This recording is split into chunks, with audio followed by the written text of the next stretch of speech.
సమాధాన బలులను, గొర్రెలను, మేకలను అర్పించవలెను.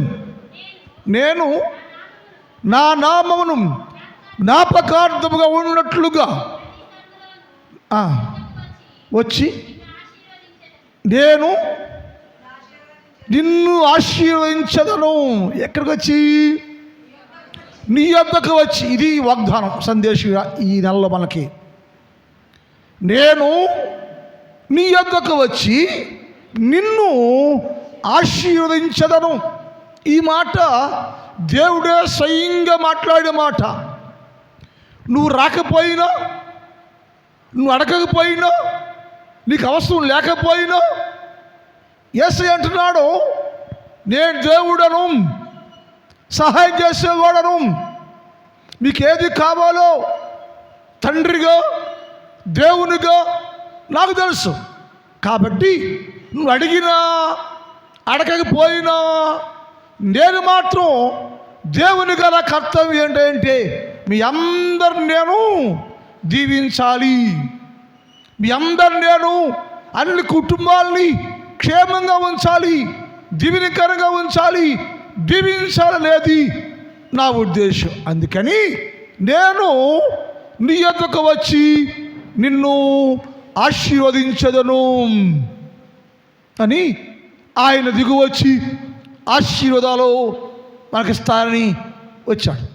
మనం ఏం చేయాలో నేర్చుకుంటే, మనం ఆశీర్వాదము నీకు కావాలంటే, దేవుడిచ్చే ప్రతి ఆశీర్వాదము నువ్వు పొందుకోవాలంటే నువ్వేం చెయ్యాలో వరుస క్రమములో మనము నేర్చుకుంటున్నాం. ఒకటి, ఏం చేయాలంటే దేవుణ్ణి నువ్వు ఆహ్వానించాలి అని నేర్చుకున్నాం. రెండోది, ఆశీర్వాదము నీకు రావాలంటే దేవుని మీద నువ్వు ఆనుకోవాలి. ఎవరు దేవుని మీద ఆనుకుంటే వారి కుటుంబంలోకి మార్చజాలని ఆశీర్వాదము వచ్చుద్ది అని నేర్చుకున్నాం. మూడోది, ఆశీర్వాదము నీకు రావాలంటే నువ్వేం చేయాలంటే, ఏం చేయాలంట? దేవుని ఎదుట దేవుని ముందు నీ ప్రతి పాపమును విడిచిపెట్టాలి, మానుకోవాలి అని రాత్రి కాలంలో ధ్యానం చేశాం. మనం ఒక ప్రశ్న, ఏంటండి నేను పాపం మానుకోకపోతే దేవుడు దీవించడా అని అడ్డుకోలుగా ప్రశ్నిస్తే మనుషులంతా అడ్డుకోలేకపోయింది.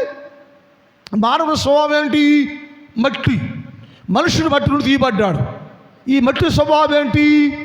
ఎండ వచ్చిందనుకో ఎగిరి పడుద్ది, బాగా ఎండ కాస్తే గాలి కొడితే దుమ్ము లేచిపోద్ది మట్టి. వర్షం వచ్చిందనుకో అనేక ఉంటుంది, ఇంకెక్కువ వర్షం వస్తే బురదగా జిగురుగా ఉంటుంది. అంటే మన మట్టి కదా, మనుషుడు మట్టిలో తీయబడ్డాడు. కాబట్టి మట్టికి ఎలాంటి గుణం ఉంటుందో, ఎలాంటి స్వభావం ఉంటుందో ఆ స్వభావమే ప్రతి మనిషికి ఉంటుంది. అది అదిరిపడుద్ది, అది నమ్మకంగా ఉంటుంది, అది జిగురుగా ఉంటుంది, అది బిగిసిపోద్ది. ఎన్ని గుణాలు మనకు ఉంటాయి.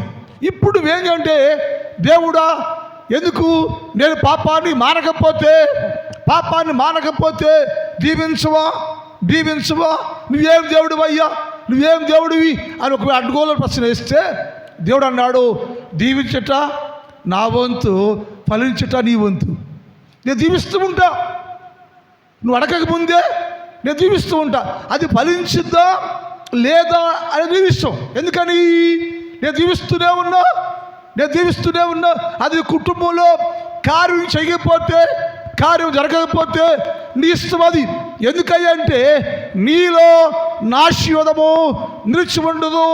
ఎందుకని? భక్తిహీనుడు అంతకంతకు వర్ధిల్లెను, వచ్చి చూడగా లేకపోయాను. అంటే యేసయ్య లేకుండా, యేసయ్య ఇవ్వకోకుండా, యేసయ్య దీవించుకోకుండా, యేసయ్యతో సంబంధమే లేకుండా నేను గొప్పవాడైపోవాలని అనుకుంటే గొప్పవాడివి అయిపోతావు. కానీ ఆ గొప్పతనము కొంతకాలమే ఉంటుంది. వచ్చి చూడగా లేకపోయాను. ఏమైందయ్యా అంటే గాలి కొట్టింది, ఎండిపోయింది. వేడికాలం వచ్చింది, మంచి అండేసింది, మొక్క ఎండిపోయింది. అంటే నీ ఆశీర్వాదం ఉందే స్థిరంగా ఉండేది కాదు. స్థిరమైన ఆశీర్వాదము, స్థిరమైన దీవెన, స్థిరమైన మేలు నీ కుటుంబంలో ఎప్పుడు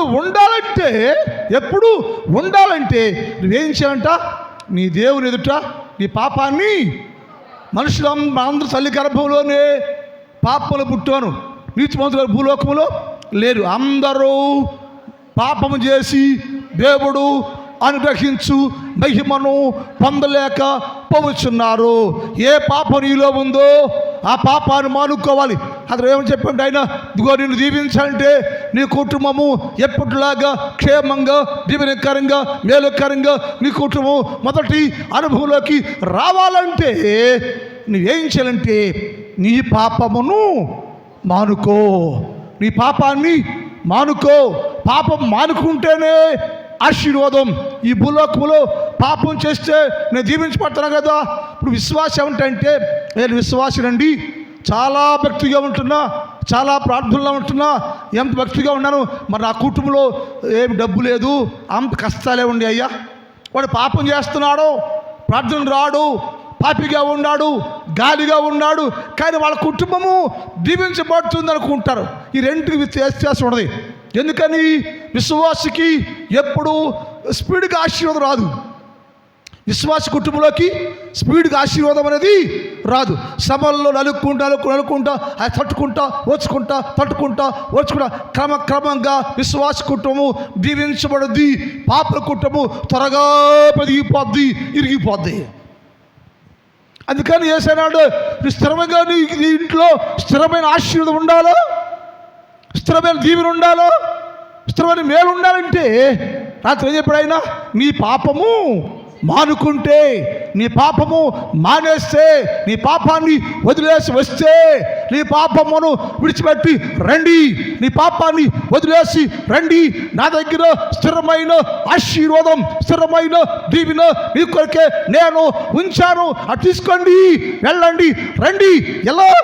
ఎలా అంటే పాపము మానుకొని రండి, పాపముతో రావద్దు, పాపము మానుకొని రండి. నా యేసయ్య అన్న మాట అది. నేను తెచ్చిన ఆశీర్వాదాన్ని నేను దీవించాలనుకుంటున్నా. నేను నీ కుటుంబాన్ని నేను దీవించాలి అనుకుంటున్నాను. నేను తెచ్చిన దీవెన నీకోసమే. అది నీకు కావాలంటే నీలో ఉన్న పాపమును మానుకో. అక్కడ ఆపి రాత్రి వాక్యాన్ని ఎప్పుడైనా ఏబు గ్రంథం 36:10-11. ఏబు 36:10-11. ఉపదేశం వినటానికి వారి చెవులు తెరవజేయండి. పాపము విడిచిరండి. పాపాన్ని విడిచిపెట్టి ఎవరు వస్తారు? ఎవరు పాపం మానుకుంటారు? పాపం మానేది ఎవరయ్యా? ఉపదేశం వినేవారు. నువ్వు ఉపదేశం వినలేకపోతున్నావు, పాపం మానలేకపోతున్నావు. ఏమైంది? నువ్వు పాపమును మానలేకపోతున్నావంటే నీ దగ్గర నీకేం లేదంట? ఉపదేశాన్ని వినే గుణము నీకు లేదు. పుట్టిన కాడ నుంచి సండే స్కూల్ నుంచి గుళ్ళోనే ఉంటున్నావు, నీవు ప్రార్థనకి వెళ్తున్నావు, నీవు వాక్యాలు ఎంతోమంది భక్తులు బోధకులు బోధించే ప్రతి బోధ వింటున్నావు, కానీ నువ్వు నేను పాపం మానలా. పాపం అలాగే పెరిగిపోతూ ఉంది. ఎందుకని అంటే ఉపదేశం వింటున్నా. నువ్వు ఉపదేశం వినుకోకుండా చెవులు మూసేసుకున్నావు. కాబట్టి ఇప్పుడు యేసయ్య అన్నాడు, నేను నీ కొరకు ఆశీర్వాదాలు తెచ్చాను, నేను దీవెన తెచ్చాను. నేను ఇచ్చే ఈ ఆశీర్వాదము నీ కుటుంబంలో ఉండాలని కోరుకుంటున్నాను. నేను ఆశీర్వాదము కావాలంటే నీ పాపాన్ని మానుకో. అది మానుకుంటే ఇది ఇస్తాను నీకు, అది మానుకుంటే ఇది ఇస్తాను నీకు అని యేసయ్య కన్నేసి పెట్టాడు. అందుకని నువ్వేం చేయాలంటే పాపము విడిచిపెట్టి రండి, పాపము మానుకొని రండి. వస్తే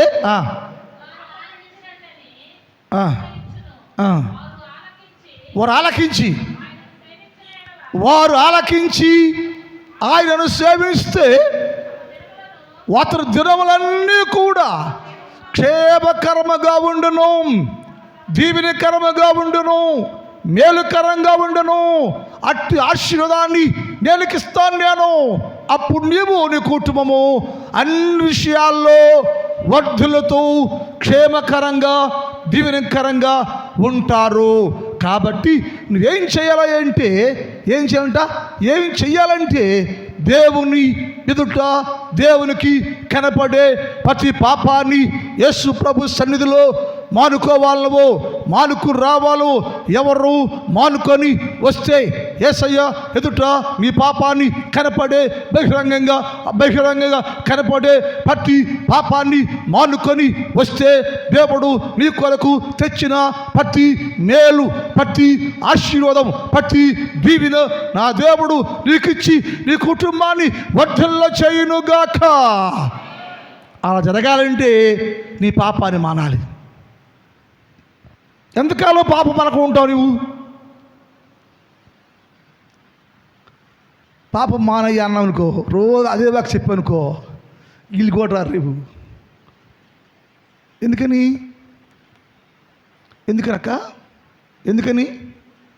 పొద్దాక పాపం కూడా చెప్పేది అని నేను చెప్పటల్లా. యేసే అన్నాడు, నీకు మేలు కావాలో దీవెన కావాలంటే అది మానేయాలి. నువ్వు కావాలంటే అది మానేయాలి. షుగర్ పేషెంట్లకి డాక్టర్కి వెళ్ళి ఏం తోడైనా, నువ్వు అది తినబాకయ్యా, మామిడికాయ తినబాకయ్యా, జాంకాయలు ఏంటయ్యి అరటికాయలు తినబాకయ్యా, మామిడికాయలు తినబాకయ్యా అంటారు. మనవాళ్ళు మామిడికాయలు తింటారు, అరటికాయలు తింటారు, జ్యూస్ తాగుతారు. ఆడేం తినొద్దన్నాడు అని తింటారు. అందుకని నీ బతుకులో తీసుకుని తగ్గదిక జబ్బు తగ్గదు. ఎందుకని ఆడు ఏం చెప్పాడు, డాక్టర్ ఏం చెప్తున్నాడు చేయట్లా. నువ్వు మామిడికాయ తినొచ్చా, చస్తావంటాడు. మామిడికాయ తినకూడదు, అరటికాయ తినకూడదు, తింటే చస్తావని చెప్తున్నాడు. చచ్చానయ్యా అది తినకుండా అని అర్థం ఏంటి? అది నువ్వు నీ ఆరోగ్యం పోయిన ఇష్టపడుతున్నావు, కానీ ఆరోగ్యం కోల్పోయినా ఇష్టపడుతున్నావు. కానీ పద్మ ఆరోగ్యం కోల్పోయినా ఇష్టపడుతున్నావు, కానీ దాన్ని మాత్రం మానుకోవట్లా. అంటే నువ్వు దేనికి విలువిస్తున్నావు? నువ్వు కడుపు కోసం, ఆహారం కోసం జాంకాయలు, మామిడికాయలు, అరటికాయలు, ఇంకా స్వీట్లు, పాయసాలు, పప్పు, చెప్పమ్మా అమ్మా, సపోర్ట్గా ఎన్ని తింటున్నావు నువ్వు? ఎందుకని? నీవు చచ్చిపోవడానికి ఇష్టపడుతున్నావు, కానీ అది మానుకోవట్లా. యేసు అన్నాడు, నువ్వు చావద్దు, నువ్వు చావుడికి ఇస్తుంది నాకు, నువ్వు బతికే ఉండాలి, నువ్వు బాగుండాలి, నువ్వు స్థిరంగా ఉండాలి, నువ్వు దీవెనగా ఉండాలి. నువ్వు స్థిరంగా ఉండాలంటే నువ్వేం చేయాలి అంటే, నువ్వు ఏది తినకూడదో, ఏది చేయకూడదో, ఏది వద్దో దాన్ని మానేయండి అని నా దేవుడు చెప్పాడు. కాబట్టి ఆశీర్వాదం నీకు కావాలంటే నువ్వేం చేయాలంటే దేవుని ఎదుట దేవునికి కనపడే ప్రతి పాపాన్ని మానుకోవాలని దేవుడు చెప్పాడు. ఒకటేంటి?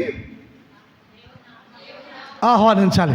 2 ఆనుకోవాలి. 3 ఎస్ థ్యాంక్ యూ పాస్టర్ అనిపించింది ఇప్పుడు. దేవుని ఎదుట మానుకోవాలి. ఆహ్వానించాలి, ఆనుకోవాలి, మానుకోవాలి అని అన్నాడు. చివరిగా అంటేనా నీవు దేవుని యొద్దకు వచ్చి మానుకోవాలి అని చెప్పాడు. మానుకుంటే నీ కుటుంబానికి క్షేమం. రెండోది, ఒక పాయింట్,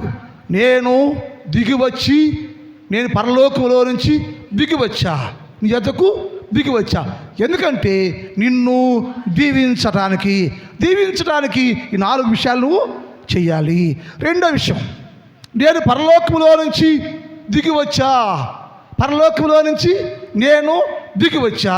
ఎక్కడికి వచ్చాడు ఆయన? నీ యొద్దకు దిగివచ్చా. ఎందుకయ్యా? ఇదే ప్రశ్న ఇందాక ఇష్టం. మనం ఎందుకు వచ్చావయ్యా నువ్వు అంటే ఈ 4 విషయాలు చెప్పాడు ఆయన. ఎందుకు వచ్చావంటే నేను దీవించడానికి వచ్చా అని చెప్పాడు. ఇప్పుడు ఏమడుతున్నాడు? ఎందుకు వచ్చావయ్యా అంటే ఇప్పుడు ఏమిటంటే, ఎందుకయ్యా దేవో నీవు పరలోకంలో నుంచి నా యొద్దకు ఎందుకు దిగివచ్చావయ్యా? ఏంటి విషయం?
నీవు బంధించబడిన నిన్ను నేను విడుదల చేయడానికి విడిపించవచ్చా? నేను బంధించబడిన నిన్ను నేను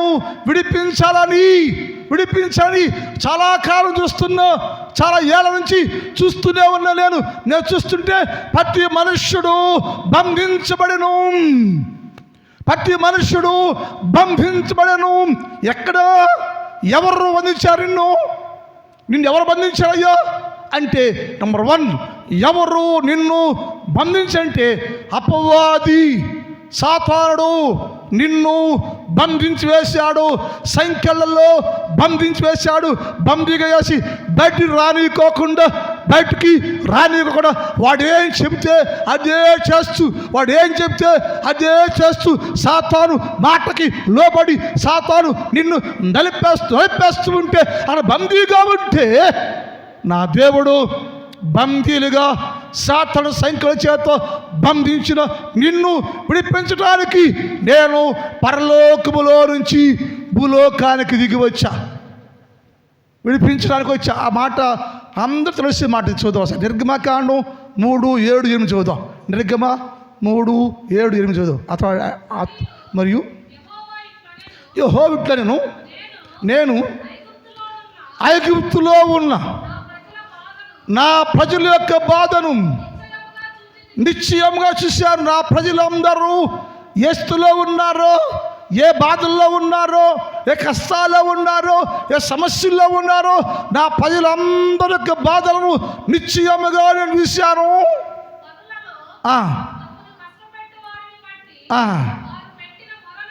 వారు కష్టాల్లో, బాధల్లో, వ్యాధుల్లో ఉండి వారు పెట్టిన మొరను నేను వింటిని. వారి దుఃఖాల కిలబడి మొరను పడింది, ప్రార్థన పడింది. ఏడుస్తుంటే కన్నీరు కారుస్తా, అయ్యో బందీగా ఉన్నా, అయ్యో బానిసగా ఉన్నా, అయ్యో బ్రతకలేకపోతున్నా, అయ్యో శ్రమల కొలిమిలో నలిగిపోతున్నా, నా శ్రమలు చుట్టుముట్టేసయ్యా, విడిపించవో విడుదల చేయవో అని వారు మొరపెడుతుంటే, వారు ప్రార్థన చేస్తుంటే, వారు ఏడుస్తూ ఉంటే వారి దుఃఖం నాకు వినబడింది, వారి దుఃఖం నాకు కనబడింది. కాబట్టి ఐగుప్తులో బానిసత్వంలో నుంచి, ఐగుప్తులో సాతాను యొక్క కబంధస్తాల్లో నుంచి, ఐగుప్తు దేశం రాజు యొక్క హస్తాల్లో నుంచి, సాతాను బంధకాల్లో నుంచి, ఐగుప్తు దేశంలో రాజులు పెట్టే బాధ నుంచి, బంధకాల్లో నుంచి వారిని విడిపించుటకు ఆ దేశములో నుంచి విశాలమైన శ్రేష్టమైన దేశములోనికి, అనగా పాలు తేనెలు ప్రవహించే దేశంలోనికి వారిని నడిపించటానికి నేను పరలోకములో నుంచి దిగి వచ్చానయ్యా. ఎందుకు దిగి వచ్చావయ్యా? యేసయ్యా ఎందుకు దిగి వచ్చావంటే, అలా ఆయన మా దేవుడి ప్రశ్న అంటే, నేను నీ బాధ చూసా, నీ కష్టాన్ని చూసా, నీ శ్రమను చూసా. కష్టాల్లో ఉండవు నీవు, శోధనలో ఉండవు నీవు, శ్రమలో ఉండవు నీవు. నీ శ్రమలలో నుంచి విడిపించేవాడు భూలోకములో ఎవడు లేడు. ఎవడు కూడా చూస్తున్నాడు వెళ్ళిపోతున్నాడు. నీ ఎద్దకు వచ్చి పరామర్శించి నిన్ను విడిపించేవాడు ఎవ్వడు లేడు. నేనైతే నీ కష్టాన్ని చూస్తున్నా, నీ బాధ చూస్తూ ఉన్నా, నువ్వు పెద్ద ఇబ్బందులు చూస్తున్నాను. ఇటు ఇబ్బందుల్లో నుంచి, కష్టాల్లో నుంచి, శోధన కొలుపులో నుంచి, సంఖ్యల్లో నుంచి బంధించబడ ఏది నిన్ను బంధించిందో, అది వ్యాధో, జబ్బో, ఆర్థికమో, శ్రమలో, శోధనలో ఏది నిన్ను బంధించిందో దానిలో నుంచి విడిపించటానికి నేను పరలోకములో నుంచి, నువ్వు భూలోకములో ఉంటే మనిషిగా ఉంటే, పాపిగా ఉంటే, రోతగా ఉంటే, భక్తి లేకుండా ఉంటే, నీ భక్తి మేఘములాగా ఉంటే, నీ భక్తి మంచులాగా ఉంటే, అయినా సరే నీ ప్రేమించి నిన్ను నేను ప్రేమించి పరలోకము మహిమలో నుంచి దిగి నీ ఎదకు వచ్చి మనుషుడా, మానవుడు, నా కుమారుడు, నా చేత ప్రేమించబడుచున్నవాడు, ఇదిగో నేను నీ ఎదకు దిగి వచ్చానయ్యా. ఎందుకంటే నిన్ను నేను విడిపించాలనయ్యో. ఎందుకు విడిపిస్తావంటే నీవు బందీగా ఉండవయ్యో. నీ బందీగా ఉండవు. ఎక్కడ అంటే ఇదిగో సాతాను నిన్ను బంధించింది, సాతాను బంధించేసింది. ప్రతి మనుషుడు సాతాను బంధకాల్లో నుంచి బయటికి రాలేక, సాతాను బంధకాల్లో నుంచి విడుదల లేక అక్కడే మగ్గిపోతూ తను గాయపరుచుకుంటూ ఉంటున్నారయ్యా.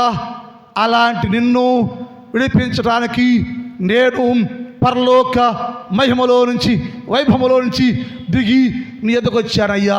ఎందుకంటే నిన్ను విడిపించాలని, నీకు విడుదల ప్రకటించాలని, నీ జీవితాన్ని స్వేచ్ఛ స్వాతంత్రం ఇవ్వాలని, నిన్ను విడిపించడానికి. అంటే ఈ మనం అంటాం, ఎక్కడ బంధించబడ్డామయ్యా నేను, నన్ను ఎవడు బంధించాడానంటే ఒక మాట, మార్కు సువార్త 5వ అధ్యాయం 1-3 చదువుదాం. మార్కు సువార్త అద్దరి ఉన్న వచ్చిరి. ఆయన దూరం దిగగాని అపవిత్రాత్మ పట్టిన వాడు ఒకడు ఎక్కడి నుంచి వచ్చాడంట? ఆడెవడాడు? మనుష్యుడు. వాడెవడో మనుష్యుడు. వాడికి ఏం పట్టింది? అపవిత్రాత్మ అంటే దయ్యం, సాతాను పట్టింది. సాతాను పడితే దయ్యం పట్టినాడు. ఎక్కడున్నాడు? సాతాను పెట్టినాడు, దయ్యం పట్టినాడు. సాతాను పట్టుకుంటే దయ్యం పట్టుకున్నవాడు ఎక్కడున్నాడంట? సమాధుల్లో ఉండను. సమాధులంటే ప్రేతలుండే భూమి, ప్రేతలుండే భూమి, చచ్చిన వారు ఉండే భూమి. అంటే వాడు మనిషే ప్రాణం ఉంది, కానీ చచ్చిన వారి దగ్గర ఉన్నాడు. అంటే వాడు ఏమైపోయాడు? వాడి జీవితం శవంగా మారిపోయింది. బతికే ఉన్నాడు కానీ జీవితం శవం అయిపోయింది. వాడు సాతాను చేత అప్రయత్న ఆత్మ వాడిని బంధించేస్తే వాడు బతకం ఎక్కడ అంటే సమాధుల్లోనే, గృహలీల్లోనే, సమాధి తోటలోనే, సాతాను స్థలంలోనే, ప్రేతల భూమిలోనే వాడి నివాసం. ఎందుకయ్యో? వాడు మనిషే కదా, రక్తమాంసం ఉండే కదా, జ్ఞానం ఉంది కదా. అక్కడ ఎందుకు ఉన్నాడు వాడు? పాప అక్కడ ఎందుకు ఉన్నాయి అంటే వాడిలో సాతాను ప్రవేశించయ్యో. వాడు పట్టుకొని వాళ్ళలో కూడా సాతాను వాడిని బంధించేసిందయ్యో. అక్కడ తీసుకెళ్ళింది వాళ్ళకి ప్రేతలు ఉండే చోటు, సమాధుల తోట, దయ్యాలు తిరిగే చోటు, సాతాను స్థలంలోకి వాడు తీసుకెళ్ళిందయ్యో.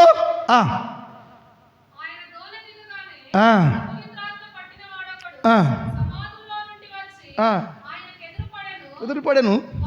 వాడు సమాధులలో ఎక్కడ నివాసం చేస్తున్నాడు? సమాధులలో నివాసం చేస్తూ ఉండెను. అంటే వాడు నివాసం ఎక్కడ ఉండాలి? వాడు ఇంటిలో ఉండాలి, ఊర్లో ఉండాలి, తల్లి తండ్రి దగ్గర ఉండాలి. ఇప్పుడు ఆడు ఎక్కడు? తల్లిని విడిచిపెట్టేశాడు, తండ్రిని విడిచిపెట్టేశాడు, ఊరిని విడిచిపెట్టేశాడు. ఊరు బయట, ఊరు వెలుపల సమాధుల్లో ఉన్నాడు. అక్కడ నివాసం ఉండెను. వాడి జీవితం ఎలా మారిపోయిందంటే సాతాను వాడిని బంధించేస్తే, సాతాను వాడి సంఖ్యలు వేస్తే, వాడు ఎక్కడన్నా అంటే ఇంట్లోంచి బయటికి వెళ్ళిపోయి, సాతాను స్థలంలోకి వెళ్ళిపోయి, సాతాను ఉండే స్థలంలోకి వెళ్ళిపోయి అక్కడ వాడు నివాసం చేస్తూ ఉండను. అంటే చీకట్లో సాతానుతో సంబంధం పెట్టుకొని సాతాను యొక్క బంధకాల్లో బందీగా ఉండి బయటికి రాలేక ఆవిడ అక్కడే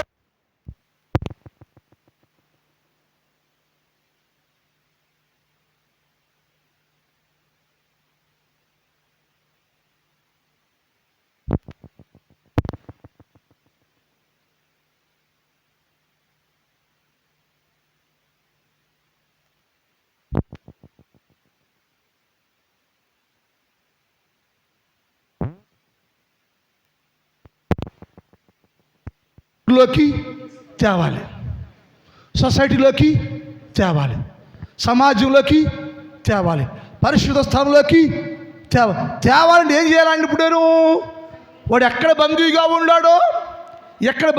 ఉన్నాడో ఏది వాడిని బంధించిందో అక్కడి నుంచి ఆ బంధకాలు, ఆ సంఖ్యలు తెంచేసి నేను వాడిని సమాజంలోకి తీసుకురావాలని యేసు ప్రభుల వారు పరలోకములో నుంచి వాడి కొరకు దిగి వచ్చాను. వాడి కోసమే కాదు, నీవు నేను మనందరము సమాధుల్లో ఉంటే, సాతాన్లో ఉంటే, నిన్ను ఇంకా మారు మనసు లేదంటే, నువ్వు ఇంకా మారు మనసు పొమ్మలేకపోతున్నావంటే, ఇంకా మారు మనసు పోతున్నా కాకి ఇంక వెనకంజి వేస్తున్నావంటే ఏంటి అర్థం? సాతాను బంధించేసింది నిన్ను. సాతాను సంఖ్యలు ఉండా నువ్వు, అది పోబాక అంటుంది. ఇప్పుడే బాప్తిస్మా, ఇప్పుడే మారు మనసా, ఇప్పుడే రక్షణ ఏంటి అంటుంది. చిన్న కథ ఇక్కడ మీకు కథ కాదు, రాత్రి జరిగిన సంఘటన చెబుతున్నా, వినాలి శ్రద్ధగా మీరు. నేను ఇంట్లోకి వెళ్ళి రేపు ఈరోజు బాప్తిసాల కార్యక్రమం ఉంది, ఎవరు మాట్లాడలేదు, ఏంటి ప్రభువా అని మోకరించి ప్రార్థన చేస్తూ ఉండ 3:30 దాకా. ఇది కలగాసుమా దర్శనం. నాకు అలవాటు ఏదంటే గంట ప్రార్థన చేస్తే గంట కనిపెడతాను నేను మా కాళ్ళ మీద ఉండి. ఈ కనిపెడుతున్నప్పుడు ఒక 10 మంది స్త్రీలు నాకు వచ్చారు. చాలామంది వచ్చారు, వాళ్ళ పేర్లు తెలియక నాకు కొన్ని పేర్లు చెబుతా. 1 ప్రసన్న, 2 యాహాన్ గారి పక్కన ఉంటుంది అదేంటి సుప్రియ వాళ్ళ మేనత్త ఈమె, ఇలా కొన్ని పేర్లు, డీలర్ బుజ్జి గారు, ఇలా అంటాడు. కొంతమంది పేర్లు మోకాలు తెలుసు నాకు. 10 మంది వచ్చారు. వచ్చి అయ్యగారండి ఆకలి అవుతుందండి, కొంచెం అన్నం పెట్టండి అని అన్నారు. అమ్మగారు లేచి వాళ్ళకి అది ఇస్త్రాకు లేచి భోజనం పెడతా రెడీగా ఉంది, భోజనం పెట్టబోతుంది. నేను నన్ను భోజనం చేద్దరు, మీరు వెళ్ళి స్నానం చేసండి పొండి అని అంటూ ఉండగానే యాహాను గారు ఒక ఫ్లెక్సీని చుట్టుకుని తెచ్చాడు మా ఇంటికి.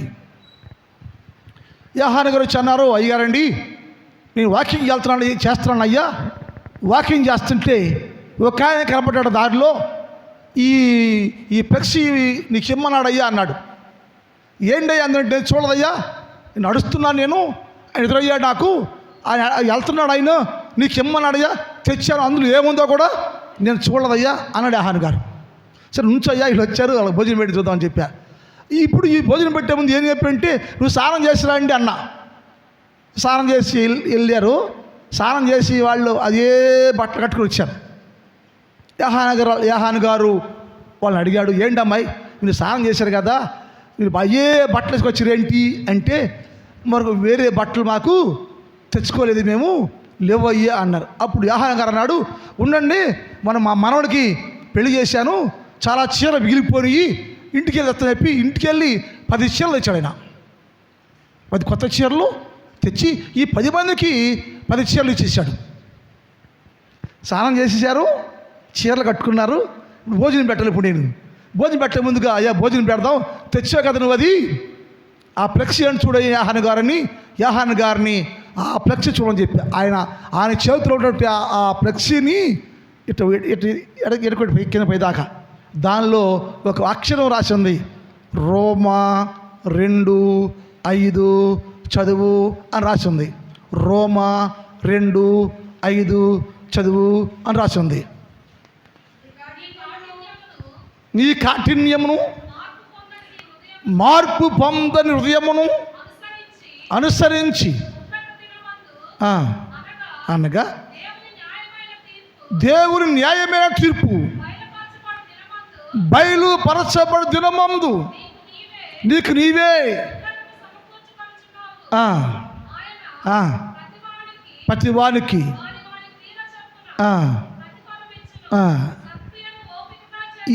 ఇక్కడ అది ఉంది. అక్కడ ఏంటంటే పైన వాచ్యులు ఏముంది, మార్పు పొందని నీ హృదయమును అంటే మార్పు పొందలేదు కదా నీ హృదయం ఇప్పుడు దాకా నువ్వు భోజనం చేయాలంటే ఏం చేయాలంటే ఇప్పుడు మార్పు పొందండి అని దేవుడు చెప్పాడు. ఇది నా దర్శనం. నాకేమర్థంటే ఒకటి ఈ బాప్తీసాల కోసం ఎవరు లేరా అంటే ఎంతమంది వస్తారయ్యా అని చెప్పాడు దేవుడు. ఎవరు వస్తారో కూడా చెప్పాడు. వారికి వస్త్రాలు ఇచ్చారు యోహాను గారు వారికి వస్త్రాలు అంటే యేసు ప్రభు వారు వారికి నూతన వస్త్రాలని ఇచ్చాడు. స్నానం చేసిరామని చెప్పి మనం అంటే బాప్తిసము తీసుకుని రండి, వచ్చినాక కొత్త వస్త్రాలు మార్చుకోండి, అప్పుడు నేను మీ బలస్తాను నేను అని. నీ కథ కాసుమా, కలగాదు, దర్శనం. రాత్రి నీ ముందు పెట్టా, ఈ దర్శనాన్ని నీ ముందు ఉంచేశా, ఈ దర్శనాన్ని నీ ముందు ఉంచా. వారిలో జయశ్రీ పేరేంటి, జాన్ భార్య పేరేంటి,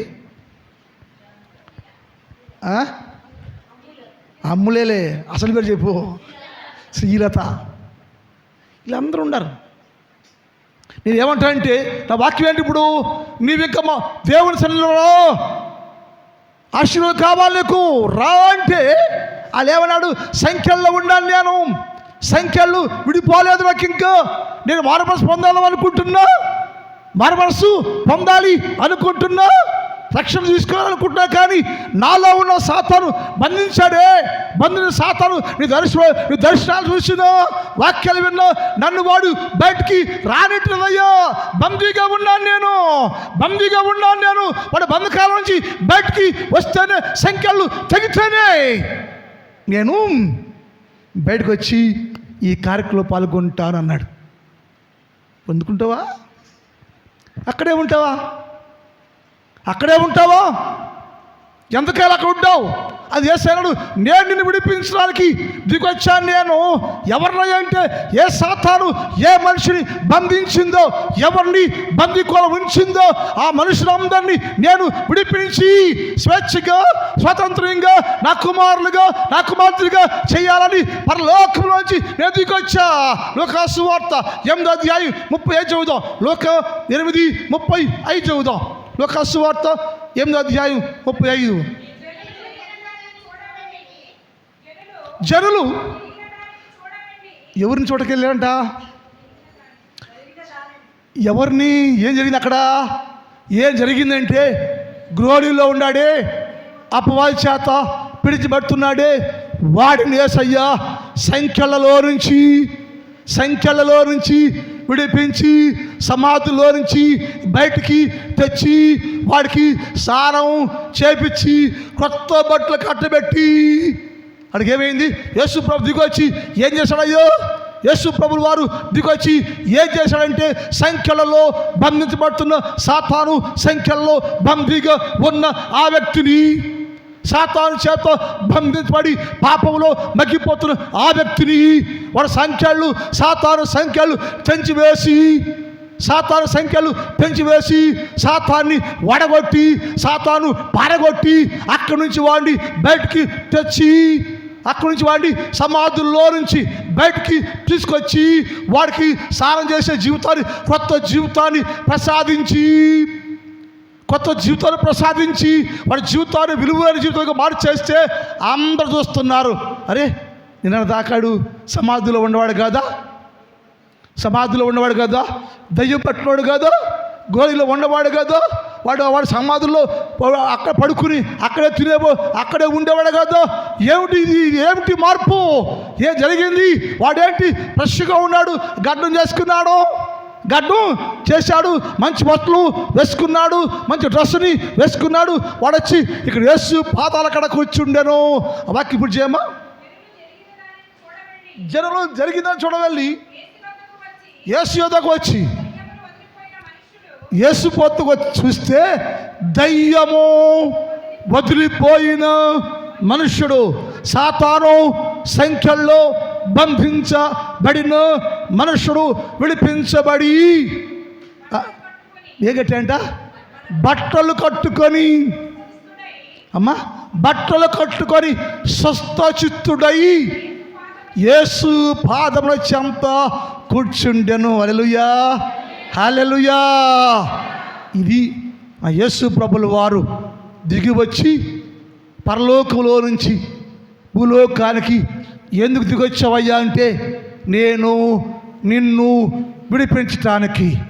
ఎవరినయ్యా అంటే, ఏ సాతానైతే నేను బంధించిందో, సాతాను చేత బంధించబడ్డ మనుషులందరినీ, అపవాది చేత బంధించబడ్డ ప్రతి మనుషుని సాతాను సంఖ్యలలో నుంచి, సాతాను జీవితంలో నుంచి, సమాధిలో తోటలో నుంచి నిన్ను విడిపించి సంఖ్యలు పెంచివేసి నీ జీవితాన్ని మార్చివేసి సమాజంలో నీకు విలువైన జీవితాన్ని అనుగ్రహించి స్వస్థచిత్తుడయి, స్వస్థపరచబడి, బాగుంచబడి, శుద్ధించబడి, పాపంపై కడిగివేయబడి వాడు నూతన వస్త్రాలు ధరించుకున్నవాడు అంతముందేమో సమాధుల్లో ఉన్నాడు, అంతముందేమో సమాధుల్లో ఊరు బయట ఉన్నాడు. ఇప్పుడేమో సమాధిలో నుంచి లేచి ఊళ్ళోకి వచ్చి ప్రజలందరూ ఉన్న చోట, జనము ఉన్న చోట్ల యేసు క్రీస్తు ప్రభువారు ఎక్కడ ఉన్నాడో, ఏ ఇంట్లో ఉన్నాడో, ఏ చోట ఉన్నాడో, యేసు క్రీస్తు ప్రభు ఉన్న చోట ఆయన పాదాల దగ్గర కూర్చుండెను. ఆయన పాదాల కాడ కూర్చునే స్థితి వచ్చింది వాడికి. ఎప్పుడు? యేసు ప్రభుల వారు వాడిని విడిపించినప్పుడు యేసు ప్రభు వచ్చి ఒక ప్లాన్ ప్రకారం నా దేవుడు వాడి కోసం, నీ కోసం యేసయ్య పరలోకం దిగి వచ్చాడు.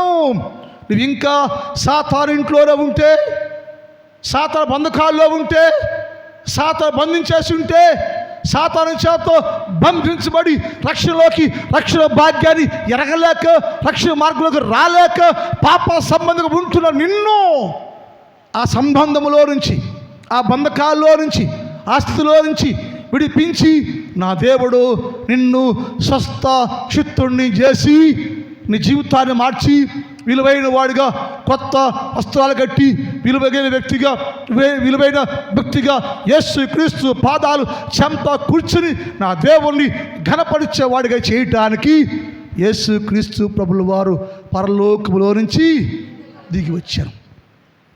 ఎందుకు దిగి వచ్చావయ్యా నువ్వు అంటే అన్నాడు, నేను నిన్ను విడిపించటానికి.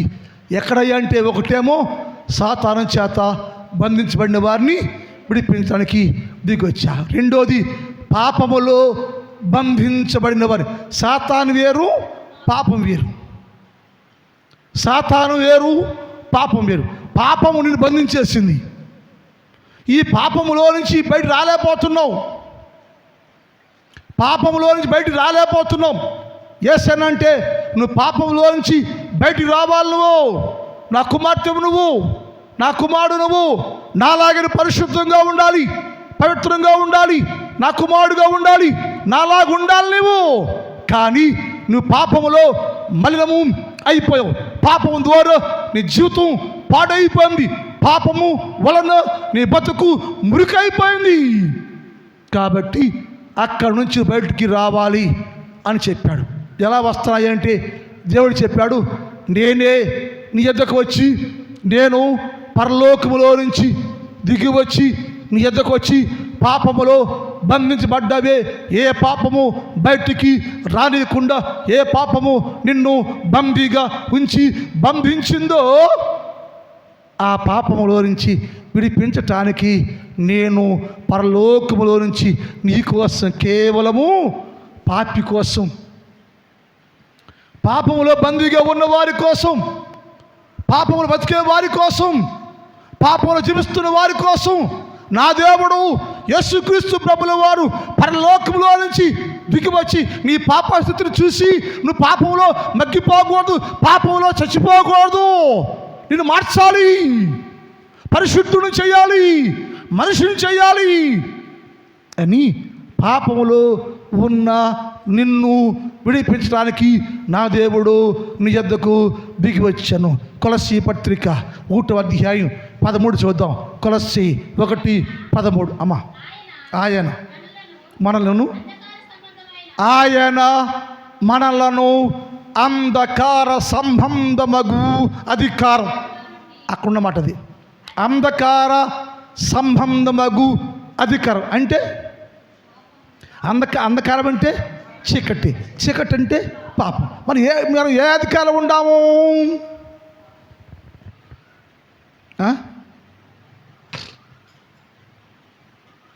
ఏ అధికారం ఉండ మనం?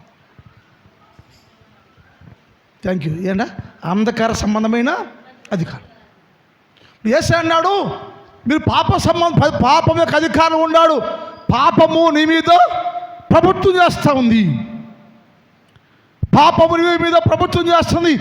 పాపము నిన్ను అడగొట్టేస్తుంది.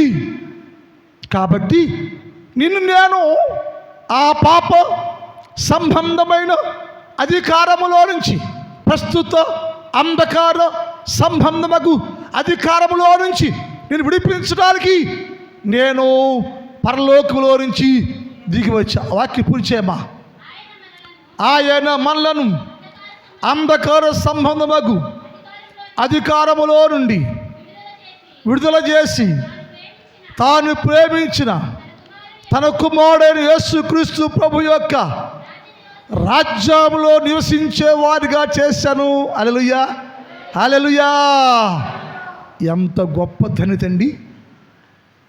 నువ్వే పాపంలో పడుకుంటే, పాపంలో బందీగా ఉంటే, పాపిగా ఉంటే, అసహ్యంగా ఉంటే, నీ జీవితం బాగోలేకుండా ఉంటే, అసహ్య జీవితాన్ని జీవిస్తూ ఉంటే, నీకు విలువ ఇవ్వాలని, నీ జీవితానికి విలువను కట్టబెట్టి, గౌరవాన్ని కట్టబెట్టి, సొసైటీలో విశ్వాసి, పరిశుద్ధుడు, ప్రార్థనాపరుడు, క్రైస్తవుడు, దేవుని కుమారుడు, దేవుని కుమార్తె, దేవుని రాజ్య సంబంధులు అని చెప్పుకునే ఆ వరసలోకి తేవాలని నిన్ను అక్కడి నుంచి విడిపించి యేసుక్రీస్తు ప్రభు యొక్క రాజ్యంలో రాజ్య వారసులుగా, రాజులైన యాజక సమూహముగా నిన్ను ఆయన దేవుని రాజ్యములో చేర్చెను. హల్లెలూయా. ఎక్కడి నుంచి? అంటే పాపములో బంధించబడ నిన్ను నా దేవుడు నిన్ను ప్రేమించి యేసయ్య నిన్ను ప్రేమిస్తూనే ఉన్నాడండి. నువ్వు ప్రేమించి బైబిల్లో ఆ మాట ఉంది, మనము దేవుని ప్రేమించితివి అని కాదు కానీ, మనము దేవుని ప్రేమించితివి అని కాదు కానీ, తానే మనల్ని ప్రేమించి అంధకార సంబంధము అధికారంలో మగ్గిపోతున్న నిన్ను విడిపించి, నీకు విడుదల కలుగు చేసి నిన్ను విడిపించటానికి నా దేవుడు పరమలో నుంచి భూలోకానికి దిగివచ్చి నిన్ను విడిపించి ఆయన రాజ్యములో వారసులుగా చేసుకోవడానికి ఆయన దిగి వచ్చెను. ప్రార్థన. మిగిలిన భాగాన్ని రాత్రి ధ్యానం చేద్దాం. టైం అయిపోయింది. మోకరించండి, ప్రార్థన చేసుకుందాం. మోకరించమ్మా, ఒక నిమిషం ప్రార్థన చేసుకుందామండి.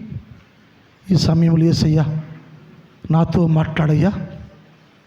నా కోసం పరలోకములో నుంచి దిగొచ్చారు మీరు. ఎందుకంటే ఒకటి, మమ్మల్ని అందరినీ దీవించాలని, రెండు, మమ్మల్ని అందరినీ విడిపించాలని, విడుదల చేయాలని, సాతానులో నుంచి, పాపములో నుంచి మమ్మల్ని అందరినీ విడుదల చేసి విడిపించి నీ రాజ్యంలో వారసులుగాను, నీ రాజ్యములో వారసులుగాను, రాజ్య సంబంధులుగా మా అందరినీ నిలబెట్టుకోవటం కోసమయ్యా మీరు మా కొరకు దిగి వచ్చేవేసయ్యా. క్షమించయ్యా. ఇంకా రక్షణ లేకుండా ఉండానయ్యా, మారు మనసు లేదయ్యా, పాపంలో ఉండానయ్యా, ఆయనకి కష్టమవుతాయ్యా. ఇప్పుడే నన్ను కూడా విడుదల చేయయ్యా, విడిపించయ్యా, విడుదల చేయయ్యా, విడిపించయ్యా, నీ రాజ్య వారసుడు అని చెయ్యయ్యా అని ప్రార్థన చేసుకో. ఇప్పుడే నా దేవుడు నీ జీవితాన్ని మార్చునుగాక, నీ జీవితాన్ని విడిపించునుగాక, నీ పాప సంబంధ జీవితం నుంచి నేను బయటికి తెచ్చునుగాక. ప్రార్థన చేసుకో, ప్రార్థన చేసుకో. యోహాను గారు ప్రార్థన చేస్తారు. ప్రార్థనలో ఉండండి, ప్రార్థన చేసుకోండి. దేవుడు ప్రేరేపిస్తే, దేవుడు మాట్లాడితే ఇప్పుడే నీ నిర్ణయాన్ని తెలియచి, దేవుడిని ప్రేరేపిస్తే, నీతో మాట్లాడితే, ఈ వాక్యం నేను దర్శిస్తూ ఉంటే నీతో మాట్లాడితే, దేవా నన్ను బలపరచు, నన్ను బాగుపరచు, నాతో మాట్లాడయ్యా, నన్ను విడిపించేసయ్యా. ప్రార్థన చేసుకోమ్మా, ప్రార్థన చేసుకోండి. యోహాను గారు ప్రార్థన చేస్తారండి. పరిశుద్ధుడా, పరిశుద్ధుడా, పరిశుద్ధుడా, ప్రేమ కలిగినటువంటి మా ప్రియ పరలోకపు తండ్రి, మీ పరిశుద్ధ పాదములకు వందనములు, స్తుతులు, స్తోత్రములు, స్తోత్రములు, స్తోత్రములు తండ్రి. ఈ మధ్యాహ్నకాల సమయంలో ప్రభా నాయన మేమందరము కూడా ప్రభా మీ సన్నిధిలో ఉన్నాము తండ్రి. అయా ప్రభా మమ్మల్ని మీరు జ్ఞాపకం చేసుకోమని అడుగుతూ ఉన్నాము తండ్రి. అయా ప్రభా ఈ 3 దినములకు కూడా ప్రభా మీరు మాకు ఇచ్చినటువంటి వాగ్దానమును ప్రభా అయా నాయన మేము ఎంతగానో అర్థం చేసుకొనిచున్నాము తండ్రి. ఇంకా నాయన అనేక మంది నాయన అర్థం చేసుకోవటానికి ప్రభా నీ ఉపదేశమును ప్రభా విని ప్రభా గ్రహించటానికి ప్రభా వారి హృదయములను మీరు తెరవండి తండ్రి. అయా ఒకవేళ నాయన అర్థం చేసుకునేటువంటి స్థితిలో ఇప్పటికీ ఉన్నట్లయితే ప్రభా నీ వాక్యము విననటువంటి వారుగా ఉంటూ ఉన్నారు ప్రభా. అయా ప్రభా ఈ 3 దినముల నుంచి కూడా ప్రభా మీరు నాయన మమ్ములను ఆశీర్వదించటానికి ప్రభా అయా నాయన పరలోకము నుండి మీరు నాయన దిగి వచ్చారు ప్రభా. అయా నాయన మీరు మీ దీవెనలు మాకు కావాలి అంటే, మీ ఆశీర్వాదములు మాకు కావాలి అంటే నాయన అయా పరలోకములో ఉన్న మిమ్ములను నాయన మా హృదయములోనికి నాయన మేము ఆహ్వానించేటువంటి వారముగా ఉండటానికి ప్రభా నీ కృప చూపమని అడుగుతూ ఉన్నాము తండ్రి. మీ మీద ఆనుకొని జీవించటానికి నాయన నీ కృప చూపండి తండ్రి. దయగలటువంటి నా ప్రభువా, పరిశుద్ధుడా, పరిశుద్ధుడా, పరిశుద్ధుడా మీకు స్తోత్రాలు చెల్లిస్తూ ఉన్నాము తండ్రి. ఈనాడు ప్రభువా అనేకమైనటువంటి ఘోరమైనటువంటి పాపముల చేత మేము నింపబడి ఉన్నప్పుడు తండ్రి వాటన్నిటిని కూడా మానుకోమని నీ ఒక వాక్యము మాకు హెచ్చరిక చేస్తూ ఉన్నది తండ్రి.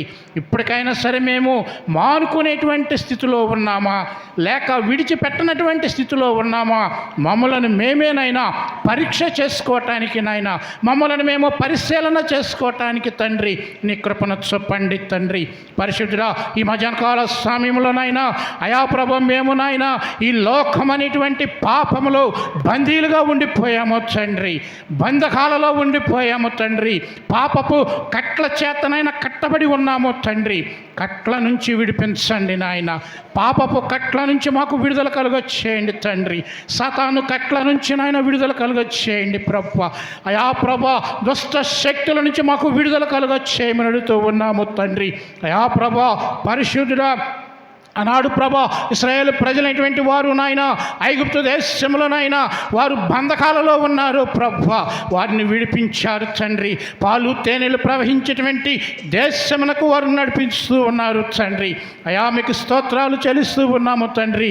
ఇంకనూ నాయన తెలియనటువంటి జీవితంలో నుండి అదే పాపములో కూరుకుపోయి అదే పాపపు కట్లలో మేము ఉండిపోయినైనా ఉన్నట్లయితేనైనా ఈ దినమున ప్రభు మమ్మల్ని విడిపించండి తండ్రి. చీకటి శక్తుల నుంచి విడిపించండి నాయన, అల్లారి శక్తుల నుంచి విడిపించండి తండ్రి. సాతాను కట్ల నుంచి నాయన విడిపించమని అడుగుతూ ఉన్నాము తండ్రి. ఏ ప్రభా మీ పరిశుద్ధ పాదములకు స్తోత్రాలు చెల్లిస్తూ ఉన్నాము తండ్రి. అయా కూడినటువంటి సంఘమంతా కూడా ప్రభా నీ ఒక్క వాక్యమును అర్థం చేసుకొని ప్రభా వారి హృదయమైనటువంటి పలకల మీద వాటిని భద్రం చేసుకోవటానికి నాయన, వాక్యము ద్వారా వారు జీవించటానికి నాయన, వాక్యము ద్వారా వారు బ్రతకటానికి నీ కృపను దయచేయమని ఉన్నాం. సాయంకాలం జరగబోయేటువంటి ఆరాధనలు కూడా మీరు ఉండండి ప్రభా. అయా తండ్రి అది చివరి ఆరాధన కాబట్టి ప్రభా మా సంఘస్థులందరినీ కూడా తీసుకురండి ప్రభా. అందరికి కూడా ప్రభా ఆత్మీయమైనటువంటి ఆహారము నీ వాక్యమును భుజించి తండ్రి తర్వాత ప్రభా శారీరకమైనటువంటి ఆహారంలోనికి వెళుతూ ఉన్నప్పుడు ప్రభా మా అందరిని కూడా ఆశీర్వదించమని అడుగుతూ ఉన్నాం. మీరే ప్రభా ఈ 3 దినాలు కూడా మీరు మాతో ఉన్నందుకు మీ స్తోత్రాలు తండ్రి. ఈ 3 దినాలు కూడా మీ దాసుని మీరు అయా ప్రభా ఎంతగానో తండ్రి మీరు ఆశీర్వదించినందుకు మీకు వందనాలు తండ్రి. మీ దాసుని పరిశుద్ధపరిచినందుకు స్తోత్రాలు తండ్రి. అయా ప్రభా ఇంకా నాయన మేమందరం కూడా తండ్రి అయా ప్రభా మిమ్మల్ని గుర్తించి తండ్రి మీ నామమును తండ్రి మేము గుర్తెరిగి ప్రభా మహిమ తండ్రి అయా మీ మహిమ ద్వారా ప్రభా మేము రక్షణ పొందినట్లుగా నీ కృపను మాకు దయచేయమని ఈ దినమున నాయన కూడి వచ్చిన ప్రతి నీ బిడ్డను కూడా మీరు ఆశీర్వదింపచేయమని నా ప్రభువును నా రక్షకుడు ఇటువంటి యేసు నామమును బట్టి అడిగి వేడుకొని ప్రార్థిస్తున్నాము తండ్రి. ఆమేన్. ఆమేన్. అంత లేచిన పడదామండి.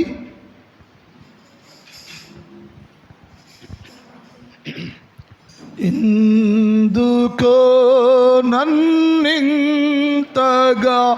నీవు ప్రేమించితివో దేవా, అందుకో నా దీన స్తుతి పాత్ర. హల్లెలూయా యేసయ్యా, హల్లెలూయా యేసయ్యా. నా పాపము పాప నరరూపివైనావు, నా శాపము పాప గివ్రేలాడితివి. నాకు చాలిన దేవుడవనివే,